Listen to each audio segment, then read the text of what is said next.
கொண்டிருக்கும் எங்களுடைய பாராளுமன்ற உறுப்பினர் மேடம் தமிழச்சி தங்கப்பாண்டியன் அவர்களை. யாரும் அந்த வெளிநாட்டு அம்மா ஒருத்தவங்க உட்கார்ந்து வெளியே நின்றுட்டு இருந்தாங்களாம். மேடம் எம்பி மேடம் என்னன்னு கேட்டாங்களாம். சும்மா வந்தேன்னா சரி உள்ளார வந்து உட்காருங்கன்னு. விருந்தோம்பலும் வரவேற்போம் நமக்கு எப்பவுமே ஒரு முக்கியமானது என்பதை எடுத்துக்காட்டும் வகையில் நடந்து கொண்டிருக்கும் நம்முடைய மேடம் இன்னைக்கு எம்பி மேடம் இன்னைக்கு இதை முன்னெடுத்திருக்காங்கன்னா, முதலில் ஒரு விஷயத்தை முன்னெடுக்கும் பொழுது கற்றோருக்கு செல்லும் இடம் எல்லாம் சிறப்பு என்பார்கள்.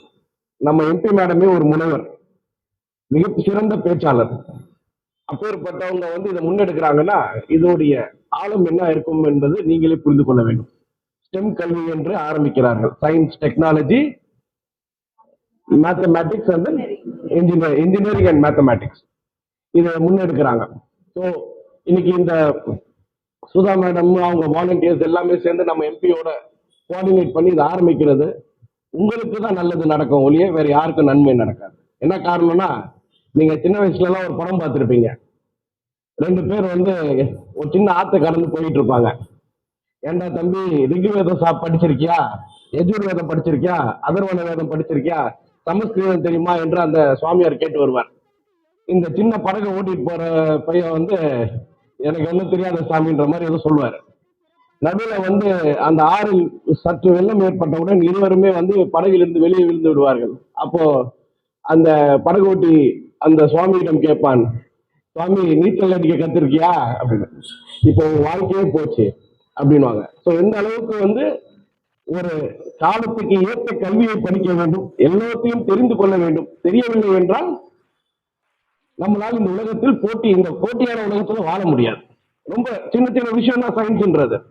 ஆனா இதை இன்னைக்கு காலையில மேடம் ஒரு ரைட்டப் எனக்கு அனுப்புறாங்க. அந்த ரைட்டப்ல என்ன சொல்றாங்க, அதை சிந்திக்கும் ஆற்றலும் அந்த பிள்ளைகளுக்கு வேண்டும், அதை எப்படி செயல்படுத்த வேண்டும் என்ற ஆற்றலும் வேண்டும், அதில் ஏன் என்ற கேள்வி கேட்க வேண்டிய ஆற்றலும் வேண்டும் என்று கூறுகிறார்கள். ஒரு சின்ன சயின்ஸ் தான், எல்லாமே சயின்ஸ் தான். இப்ப நான் பேசுறேன், என் வாய்ஸ் வருது, இந்த மைக் மூலமா ஒரு 4 எக்கோ ஏற்படுதுன்னா இது ஒரு எனர்ஜி. இந்த எனர்ஜி எப்படி கேப்சர் பண்ணணும்ன்றதான் சொல்லுவாங்க. இப்போ பாம்பேல நரிமன் பாயிண்ட்னு ஒரு இடம் இருக்கு. அங்க என்ன ஆச்சுன்னா, மிகப்பெரிய ஃபுட்பால் இருக்கும். ட்ரெயின் இறங்கும், மக்கள் நடப்பாங்க, வருவாங்க, போவாங்க.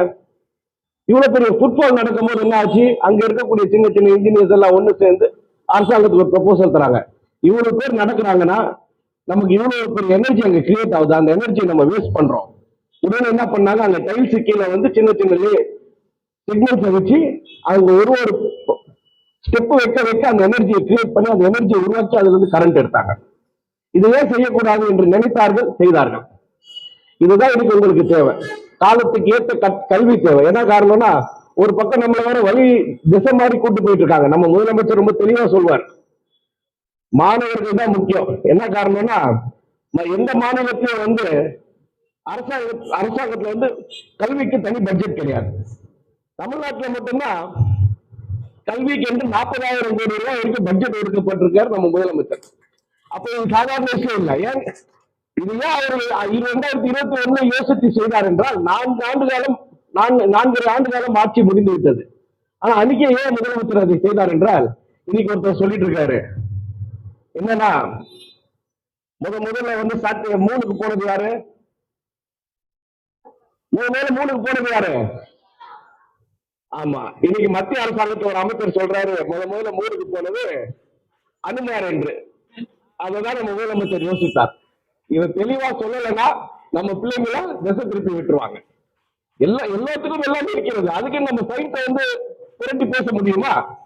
இல்ல சயின்ஸை தவறா ஒரு வருங்கால சங்கதிக்கு தவறான விஷயத்தை புகுட்ட முடியுமா?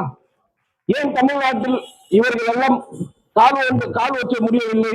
ஏனென்றால் தமிழ்நாட்டில் அறிவு படித்தவர்கள் அதிகம், ஏன் கேள்வி கேட்கிறவங்க அதிகம். சும்மா எல்லாத்தையும் தலையாட்டிட்டு போக மாட்டான், ஏன் என்று கேள்வி கேட்பான். இதுதான் ரொம்ப முக்கியம். ரொம்ப சின்ன விஷயம், ஆனா இது சாதாரணமாக எடுத்துக்கொண்டால் சாதாரணமாக ஸ்டெம் கல்வியை எடுத்துக்கொள்ளலாம். ஆனால் இது ஆழமான கல்வி என்று எடுத்துக்கொண்டால் ஆழமான கல்வியாக எடுத்துக்கொள்ளலாம். இது எல்லாத்துக்கும் சின்ன உதாரணம் தான். நீங்க எல்லாம் காலையில சைக்கிள்ல வந்திருக்கீங்களா? எல்லாம் சைக்கிள்ல வந்தீங்க, அதுல வந்தீங்க சைக்கிள் இருக்கு உங்களுக்கு. சைக்கிளை பத்தி ஒரு அளவுக்கு தெரியும். சைக்கிள் எப்படி வருது? முன்னாடி ஒரு வீல், பின்னாடி ஒரு வீல், சரியா? நடுவில் ஒரு செயின் அதை கனெக்ட் பண்ணுது, கரெக்டா? முன்னாடி இருக்க வீல் வந்து பெருசா இருக்கா இல்லையா, பின்னாடி இருக்கிறது சின்னதா இருக்கு. இப்ப அந்த வீலை வந்து நீங்க ஒரு முன்னாடி இருக்க வீல் ஒரு முறை சுத்தும் போது பின்னாடி இருக்க சின்ன வீல் எத்தனை முறை சுத்தும்? 4 முறை சுத்தும். ஏன்னா முன்னாடி இருக்கிற வீலுக்கு 100 பல்லு இருக்கும், பின்னாடி இருக்கிற வீலுக்கு 25 பல்லு இருக்கும். ஒரு காலகட்டத்தில் என்ன ஆச்சுன்னா இந்த எனர்ஜியை எப்படி கூட்டணும்னு பிளான் பண்ணாங்க. அப்ப என்ன பண்ணாங்க, கியர் சைக்கிள் ஒன்று கொண்டு வரான். உங்களுக்கு கொடுக்குற அதே சைக்கிளை வந்து நல்லா ஆக்கல, டெக்னாலஜில உங்களுக்கு ஒரு காஸ்ட்டை உருவாக்குறான். என்ன காஸ்ட்டை உருவாக்குறான்? முன்னாடி இருக்கிற வீல் அதே சைஸ்ல இருக்கும், பின்னாடி இருக்கிற பல்ல வந்து 25 வந்து 55 ஆக்குனாங்க. 55 ஆக்குனது என்ன ஆச்சு, இன்னும் உங்க சைக்கிள் ஃபாஸ்டா சுத்த ஆரம்பிச்சிச்சு, உங்களால ஈஸியாக பெடல் பண்ண முடிஞ்சிச்சு. இந்த டெக்னாலஜி தான் உங்களை யோசிக்க வைக்கும். இதை ஏன் செய்யக்கூடாது, இதை செய்தால் என்ன விளைவு வரும் என்பதுதான் முக்கியம். சோ என்ன ஆச்சு, 100 பல்லு இருக்கக்கூடிய ஃப்ரண்ட் வீல் ஒரு சுத்து சுத்துனா 55 பல்லு இருக்கக்கூடிய பின்னாடி இருக்கிறது 2 சுத்து தான் சுத்தும். ஆனா 25 இருந்தா 4 சுத்து சுத்தும். அப்ப அதுக்கு எனர்ஜி அதிகமா தேவைப்படும். சோ எனர்ஜியை குறைச்சாங்க, அதை வந்து கியர் சைக்கிள் தான் கொடுத்தா. வந்து சாதாரண பாம்பரனுக்கு பின்னாடி இருக்கிற பல்ல பெருசா ஆக்கிட்டு அதே சைக்கிளை கொடுக்கணும்னு அவன் நினைக்கல. He made money out of technology. He made money out of an invention. இதெல்லாம் நீங்க செய்யணும். அதே போல் எது கத்துக்கிட்டாலும் சரி, எதை யோசித்தாலும் சரி, பிள்ளைகள் உஷாராக இருக்க வேண்டும். ஏன்னா நம்மளுடைய பாராளுமன்ற உறுப்பினர் இதை எடுக்கிறாங்கன்னா நாளைக்கு நீங்க வந்து கொஞ்சம் கூட உஷார் இல்லாம இருந்துடக்கூடாது. நல்ல உஷாராக ஏன் என்று கேள்வி கேட்பவனாக, எதை எடுத்தாலும் இதை ஏன் செய்யக்கூடாது, இதை செய்தால் எப்படி நல்ல நன்கா இருக்குமா இல்லையா என்ற யோசனையோடு நீங்கள் எல்லாம் வளர வேண்டும். இந்த ஸ்டெம் திட்டத்தை முன்னெடுத்த எங்களுடைய பாராளுமன்ற உறுப்பினர் முனைவர் மேடம் தமிழச்சி தங்கப்பாண்டியன் மேடம் அவர்களுக்கு மீண்டும் என்னுடைய நன்றி கலந்த வாழ்த்துக்களை தெரிவித்து, மாணவர்களுக்கும் என்னுடைய வாழ்த்துக்களை தெரிவித்து விடைபெறுகின்றேன். வணக்கம். ஜெய்.